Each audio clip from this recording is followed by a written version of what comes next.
Hello friends, welcome to my channel. I'll be showing you how to sew this lovely overlap sleeve, also known as tulip or petal sleeve. So if this is what you're interested in learning, please watch to the end, subscribe and like.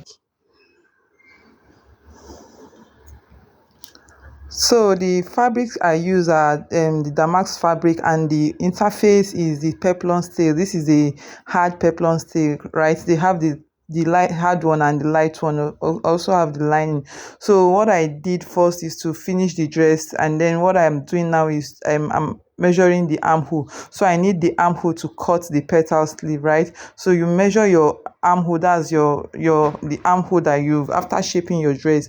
Okay, so what I got like 9.25, and that is what I'll be using. I'll be using 9.25 to cut the radius. Please do well to measure very well.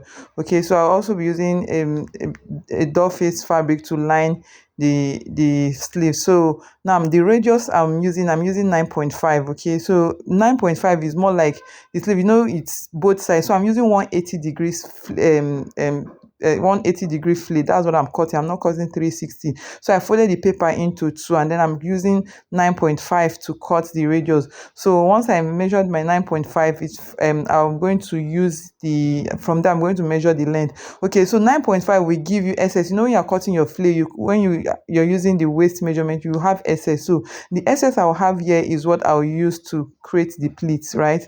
So that is why. But if you want a lot of the pleats, you should do well to add more to your sleeve. Okay, so now after marking my radius, I'm going to measure this the that's the waist. I'm going to measure it to see what I have after getting my 9.5. So you can see that's my 9.5, and then the remaining part is I have almost 5 inches. Okay, so that is what I'll be using to pleat.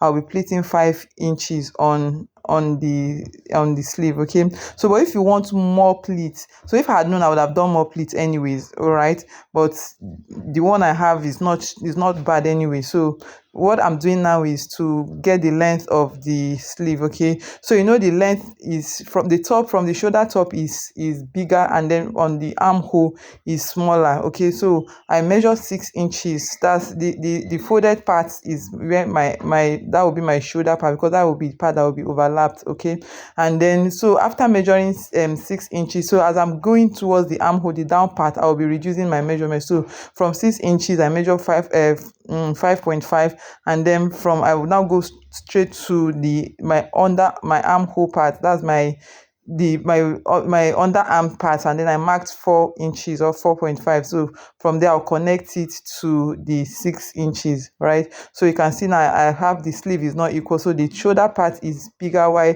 the underarm is smaller. So that is how it should be. You shouldn't have equal size, otherwise the down part will extend so much that it's going to look funny, right? So after doing this, what you need to do now is to measure the parts where you have your pleat. Okay, so I'll measure my armhole, and then the parts the extra, so I'm measuring the actual armhole, so measure 9.5, and then the remaining part is the part I'm going to pleat. So I need to notch that part so that when I'm pleating, I know where my pleating ends. Okay, because you're going to pleat it before fixing it into your sleeve, right? So that is it. So I'm cutting it, and then I'll notch that part.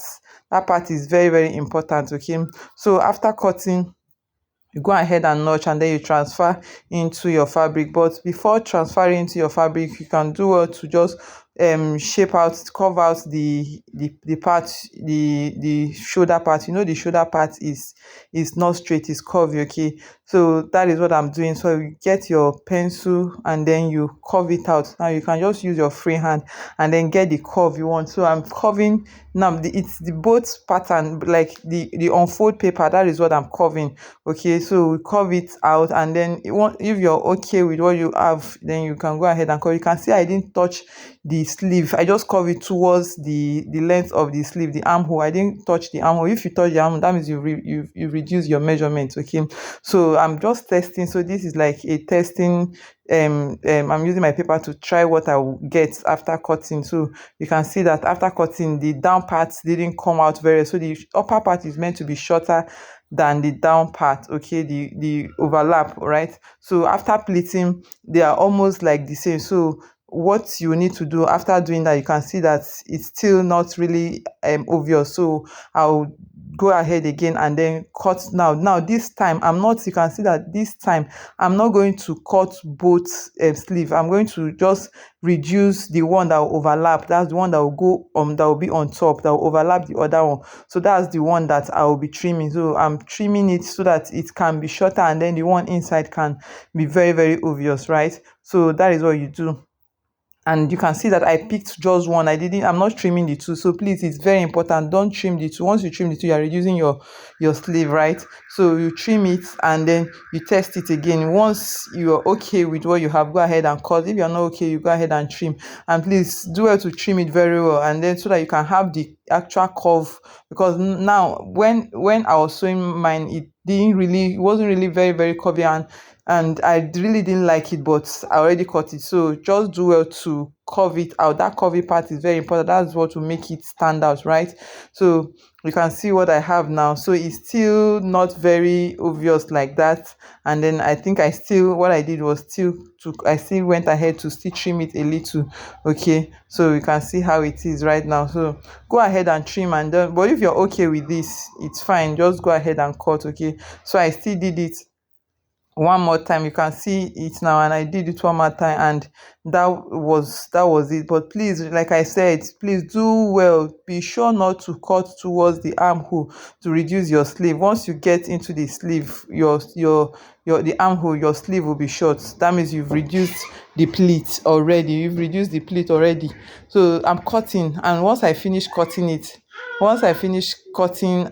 trimming it from my paper, I will now place it on my fabric and cut, right? So I'm still testing it again. I'm trying it on my paper. So this part is very important. So it's good you do it on paper so you don't waste your fabric. So you can't be doing this on fabric now and be cutting, and so that is why you have pattern paper to do it on.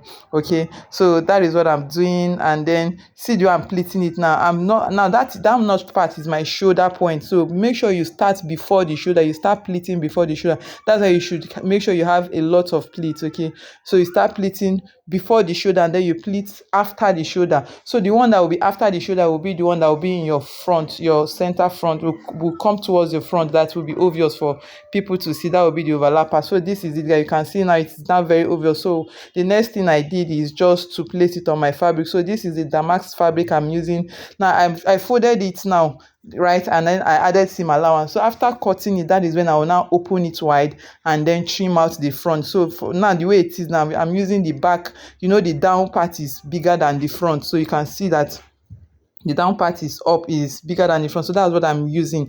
Okay, so that's what I'm cutting. So I'll cut it, add your seam allowance, and then after which you cut your lining, and then you cut your interface. Like I said, the interface I used was a hard peplon stay. Okay, so you can use gum stay, you can use air stay if you don't want it hard, if you don't want it firm standing. So when I used the peplon stay, it was hard, and then pleating it was such a Herculean task, and it was, my finger actually, like, it was quite hurting a little. So this is the peplon stay. So just make sure you do what you can, you get what you can work with, right? But this peplon stay gives you a better outcome. Okay, I would have used crinoline, the bigger one, but once you start cutting crinoline, the hair start coming out, and then it starts to itch your finger, so it doesn't go well with peplon stay. So that with crinoline, so that's why I use peplon stay, except you use the bigger crinoline. So you iron your gum stay, your the stay on the lining, right? And then you now place your paper again, and then curve out the front part, the outer part.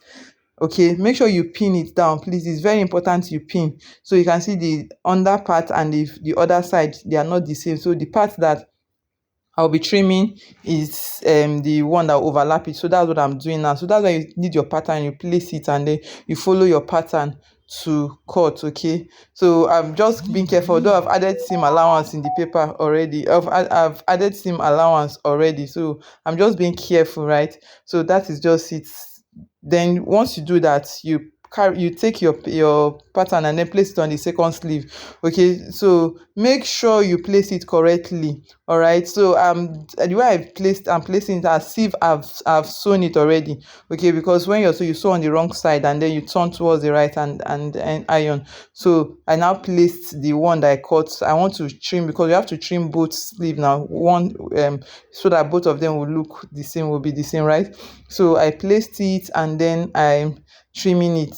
Okay, so I trim. So make sure you place the fabric right side facing fabric for both sides, and then the lining on the under and at the top on both sides. So after you do that, you go ahead and sew. Then notch those parts, very very important, the shoulder part. Okay, that part that will overlap, it's very very important. And then the part that will be under your sleeve. Okay, that will be like your under bust. You know the part I'm talking, the underarm, right? So you notch the underarm, that's the center underarm, and then you notch the shoulder points. Okay, and then you pleat. So now I couldn't find the video of the part that I sewn and then where I showed you what I got. Okay, so the video is going to end there, but that's what I did. So just follow the way I did the paper. Okay, I explained the paper, that was what I did actually. So there's nothing more, it's just that the video is not just, I don't know what happened, we just couldn't find it. Okay, so what you do is just to sew.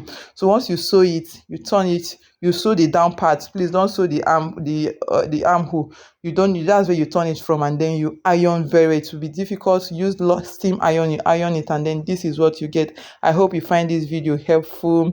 And if you want me to do a tutorial of the down part I did 360 degree, and I can also do it. Don't forget to subscribe. Thank you.